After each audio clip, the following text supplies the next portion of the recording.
Hello అండి, తెలుసుకో trader ఛానల్కి మీకు స్వాగతం. సో ఈ వీడియోలో మనము స్వింగ్ ట్రేడింగ్ అయితే చేయబోతున్నాం అనమాట. సో మీకు స్క్రీన్ పైన ఏదైతే కనిపిస్తుందో ఇది వచ్చేసి ఫెడరల్ బ్యాంక్ హైకెనాషి క్యాండిల్స్టిక్స్ మీకు కనపడుతుంటాయి అనమాట. సో డైలీ టైం ఫ్రేమ్లో ఉందన్నమాట. సో నేను ఫెడరల్ బ్యాంక్ని షార్ట్ చేద్దామని డిసైడ్ అయ్యాను, అంటే సెల్ చేద్దామని డిసైడ్ అయ్యాను.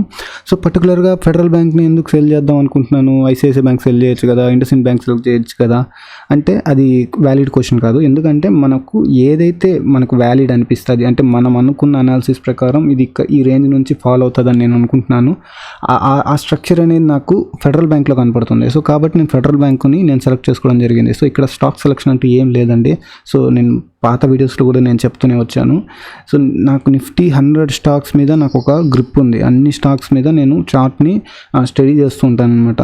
డైలీ కావచ్చు, వీక్లీ కావచ్చు. సో మొత్తం ప్రతి 100 స్టాక్స్ కాకపోయినా నిఫ్టీ 50 స్టాక్స్ మీద అయినా నాకు కొంత గ్రిప్ ఉంది. అన్ని స్టాక్స్లో నేను కొన్ని ప్యాటర్న్స్ని అయితే డ్రా చేసుకుంటాను అనమాట. సో అలా డ్రా చేసుకున్న వాటిలో ఫెడరల్ బ్యాంక్ కూడా ఒకటి అనమాట.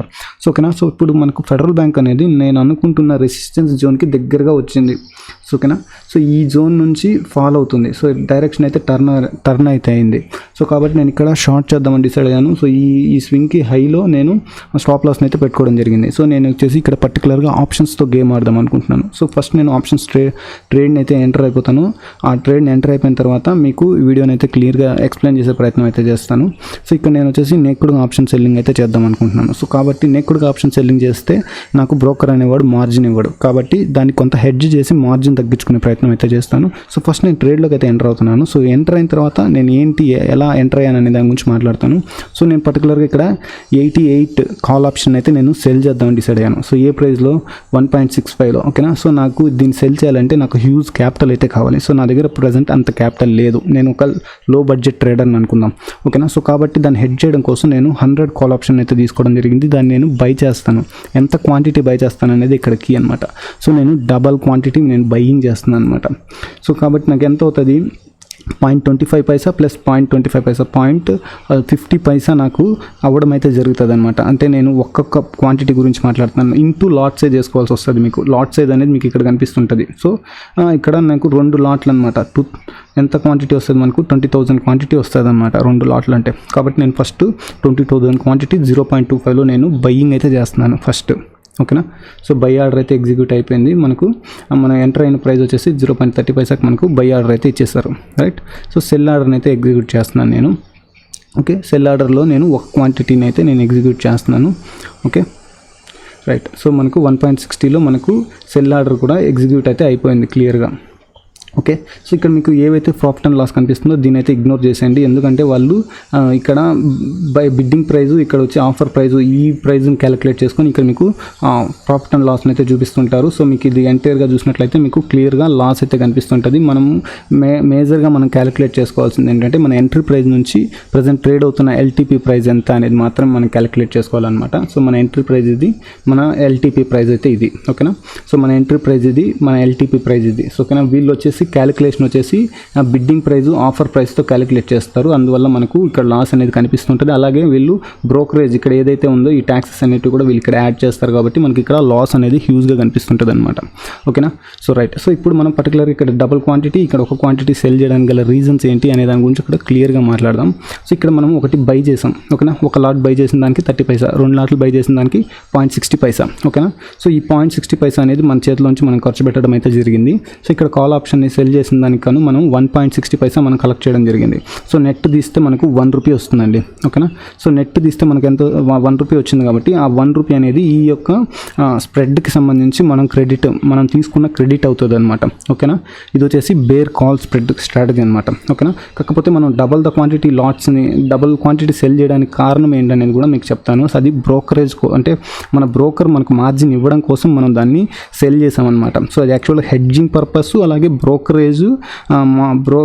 దగ్గర నుంచి మనం మార్జిన్ తగ్గించుకునే ఒక ప్రాసెస్ అనమాట అది. సో దాన్ని కూడా నేను క్లియర్గా మీకు ఎక్స్ప్లెయిన్ అయితే చేస్తాను. సో ఎంటైర్గా స్ప్రెడ్కి సంబంధించి మనము ఎంత కలెక్ట్ చేయడం జరిగింది, 1 రూపీ కలెక్ట్ చేయడం జరిగింది ఓకేనా. సో దీనికి సంబంధించి మనకు ప్రాఫిట్ ఎంత వస్తుంది, లాస్ ఎంత వస్తుంది, బ్రేక్ ఈవెన్ ఎక్కడ ఉంది అనే దాని గురించి నేను కంప్లీట్గా మాట్లాడతాను. మళ్ళీ చెప్తున్నా, ఇది అడ్జస్ట్మెంట్స్ అయితే చేయలేమండి. సో నేను నేకుడ్గా ఆప్షన్ సెల్లింగ్కి వెళ్తున్నాను. సో నేను అడ్జస్ట్మెంట్స్ చేద్దామనే ప్లానే లేదు నాకు ఓకేనా. సో ఒకసారి మీరు ఇప్పుడు చూసుకున్నట్లయితే మన బ్రేక్ ఈవెన్ ఏంటి అనే దాని గురించి మాట్లాడుకుందామండి. సో మనం ఎంటర్ అవుతున్న ప్రైస్ వచ్చేసి ఇక్కడ ఈ లెవెల్ ఏదైతే ఉందో ఈ లెవెల్లో మనం ఎంటర్ అవుతున్నాము. సో మన బ్రేక్ ఈవెన్ వచ్చేసి మీకు ఇక్కడ బ్లూ లైన్స్ డాట్స్లో కనిపిస్తుంటాయి కదా, సో ఇది వచ్చేసి మన బ్రేక్ ఈవెన్ అనమాట. సో మన బ్రేక్ ఈవెన్ మన స్టాప్ లాస్ అనేది ఈ రేంజ్లో ఉంది. సో నేను ఇంతకు ముందే చెప్పాను, దీంట్లో అడ్జస్ట్మెంట్స్తో నేను వెళ్ళట్లేదు.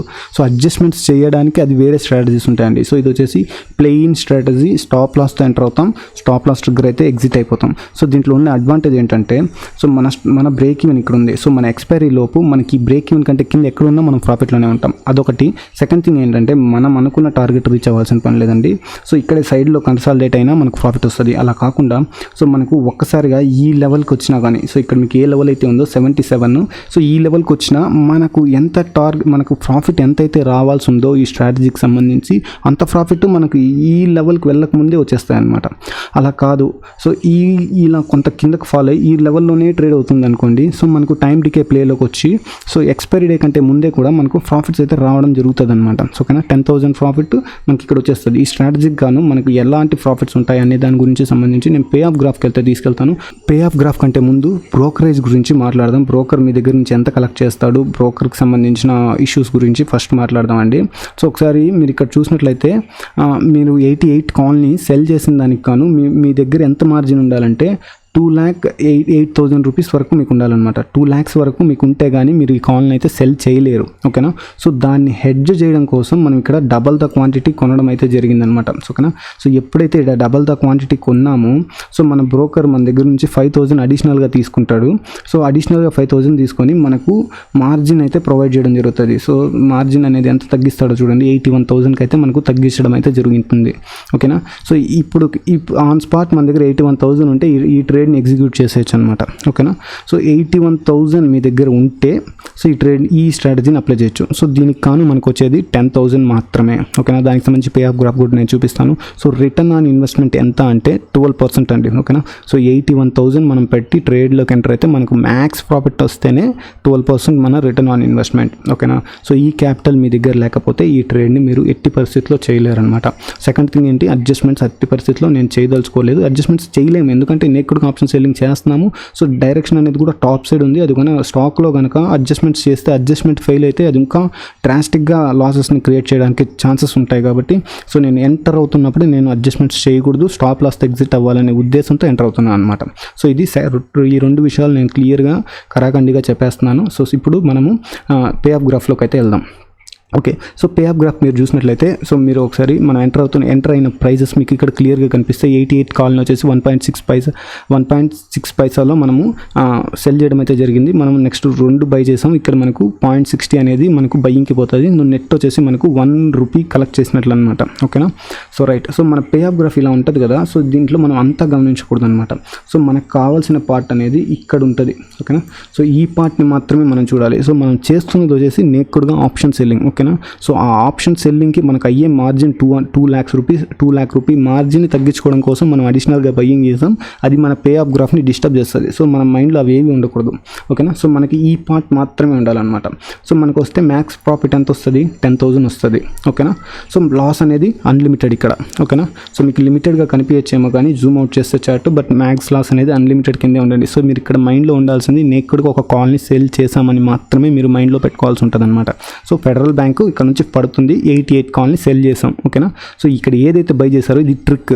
ఓకేనా, సో మనం బ్రోకర్ని మ్యానిపులేట్ చేస్తున్నాం. ఓకేనా, సో మార్జిన్ తగ్గించుకోవడం కోసం. Okay, so right. సో ఇక్కడ మన బ్రేక్ ఈవెన్ ఏంటి, సో మీకు క్లియర్గా కనిపిస్తుంది. బ్రేక్ ఈవెన్ అనేది ఇక్కడ మీకు ఉంటుంది అనమాట. ఓకేనా, సో ఈ బ్రేక్ ఈవెన్ కంటే పైన మనకు స్టాప్ లాస్ అయితే ఉంది. ఓకేనా, సో ఇక్కడ దాకా క్లియర్ కదా. సో మన ప్రాబబిలిటీ ఆఫ్ ప్రాఫిట్ని చూడండి, ఇది మెయిన్. ఓకేనా, సో అన్నిటికంటే మెయిన్ ఏంటంటే ఇదే. ఓకే, సో మీరు సక్సెస్ అవ్వడానికి ఎంత ఛాన్స్ ఉంది, 70% ఉంది మీరు సక్సెస్ అవ్వడానికి ఛాన్స్. ఓకేనా, సో మీకు ఇంత ఛాన్స్ అనేది మీరు ఆప్షన్ బయ్యింగ్లో ఉండదు, ఫ్యూచర్ బయ్యింగ్ కానీ ఫ్యూచర్ సెల్లింగ్లో కానీ ఉండదు, ఈక్విటీ బయ్యింగ్ కానీ ఈక్విటీ సెల్లింగ్లో కానీ ఉండదు. అది ఉండేది ఒకే ఒక దారిలో, అది ఆప్షన్ సెల్లింగ్లో. దీనికోసం మాత్రమే మనం ఇంత మనీని పెడతాం. ఓకేనా, సో ఎందుకు ఇంత మనీ పెట్టి ఇంత తక్కువ ప్రాఫిట్ 10,000కి ఇంత మనీ పెట్టాలా అని ఎవరైనా క్వశ్చన్ చేస్తే వాళ్ళకి స్ట్రైట్ వర్డ్ ఆన్సర్ ఇది. ఓకేనా. సో మీరు ఇంత ప్రాబబిలిటీ ఆఫ్ ప్రాఫిట్ని మీరు ఎక్కడా చూడలేరు. ఇంత ప్రాబబిలిటీ ఆఫ్ ప్రాఫిట్ కావాలి అంటే మాత్రం డెఫినెట్లీ మీరు ఇంత మార్జిన్ పెట్టాల్సిందే. ఓకేనా. సో లేదు తక్కువ ఉందంటే మాత్రం మీరు వేరే ఏదైనా మార్గాలు చూసుకోవచ్చు. ఆప్షన్ బయింగ్ కావచ్చు, లేకపోతే ఈక్విటీ బయింగ్ కావచ్చు, సెల్లింగ్ కావచ్చు, ఇవి చూసుకోవచ్చు అనమాట. ఓకేనా. సో క్యాపిటల్ ఉంది, అక్యురసీ నాకు తక్కువ ఉంది, సో నేను కొంత మంచి ఎక్కువ మార్జిన్ పెట్టైనా సరే నేను కొంత చిన్న ప్రాఫిట్స్ అయినా సరే నాకు సరిపోతాయి అనుకునే వాళ్ళకి మాత్రమే ఇలాంటి స్ట్రాటజీస్ అయితే ఉపయోగపడతాయి అనమాట. సో చూద్దాం, స్ట్రాటజీలోకి అయితే ఎంటర్ అవ్వడం జరిగింది.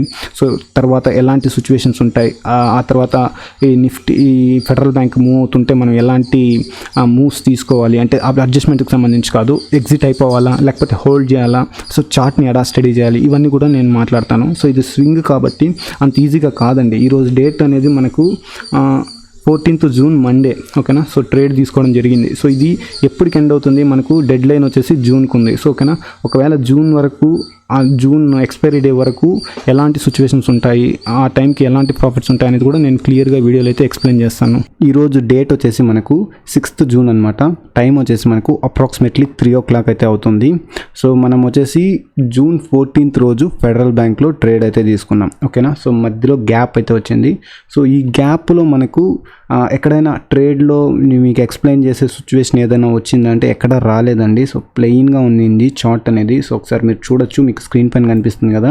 సో ఈ డేస్లో మనకు ఒక్కసారి మాత్రం ఒక చిన్న న్యూస్ అయితే రావడం జరిగింది. అది స్టాక్ని ఇంపాక్ట్ చేసేంత న్యూస్ అయితే కాదు. సో మనం ట్రేడ్లోకి ఎంటర్ అయిన తర్వాత నేను ఈ ట్రేడ్ని అబ్జర్వ్ చేస్తూనే ఉన్నాను, ఎక్కడన్నా చెప్పదగిన మూవ్ ఏదైనా వస్తుందేమో అనేసి అని, బట్ ఎక్కడ నాకైతే రాలేదు. సో ఎలా ఉన్నిందో చార్ట్ అనేది అలానే అక్కడే సైడ్ వేస్లో కన్సాలిడేట్ అయితే అవ్వడం జరిగింది. సో ఒకసారి మాత్రం ఫాల్ అయితే రావడం జరిగిందండి, అంటే మనం అనుకున్న వైపే ఈ క్యాండిల్లో అనమాట. అప్రాక్సిమేట్లీ 18th జూన్ అనుకుంటాం.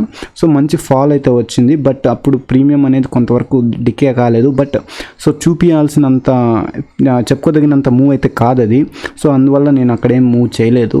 సో ఇంకా ట్రేడ్ అయితే ఎక్స్పైరీ డేకి అయితే వచ్చేసింది. సో ప్రైస్ అనేది మనం ఎంటర్ అవుతున్నప్పుడు ఏ రేంజ్లో ఉన్నిందో ఇప్పుడు కూడా అప్రాక్సిమేట్లీ అదే రేంజ్లో అయితే ఉన్నింది. సో అదే రేంజ్లో ఉంది, కన్సాలిడేట్ అయితే అయ్యిందని చెప్పొచ్చు. సో ఒకసారి మన ప్రాఫిట్ అండ్ లాస్ ఎలా ఉందనేది ఒకసారి చూద్దాము.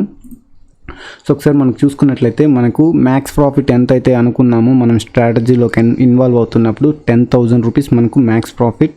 సో దానికోసం మనం మనీ అయితే పెట్టాము. సో రిటర్న్ ఆన్ ఇన్వెస్ట్మెంట్ మనకు 12% వరకు ఉంటుంది అని చెప్పాము. ఆల్మోస్ట్ మన return on investment or return on capital so మనకు ఆల్మోస్ట్ రీచ్ అయితే అయిపోయాము. సో మన మ్యాక్స్ ప్రాఫిట్ 10,000, కాకపోతే మనకి ఇక్కడ ఏదైతే కనిపిస్తుందో ఇది వచ్చేసి మనకు ఆల్మోస్ట్ మన మ్యాక్స్ ప్రాఫిట్కి చాలా క్లోజ్గా ఉంది. సో మనమైతే ట్రేడ్ని అయితే క్లోజ్ చేసేస్తున్నాను. ఒకసారి చూద్దాం ఎంత ఇక్కడ ఎల్టీపీ ఉంది. ఇక్కడ ఒకసారి 0.10 పైసా మనకు ఎల్టీపీ ట్రేడ్ అవుతుంది అనమాట. సో ఒకసారి ఇక్కడ చూస్తే ఆఫర్ ప్రైస్ వచ్చేసి 0.15 ఉంది. సో మనం వచ్చేసి లిమిట్ ఆర్డర్తో ఎగ్జిట్ అయితే అవ్వాల్సి ఉంటుంది ఇక్కడ. ఓకేనా.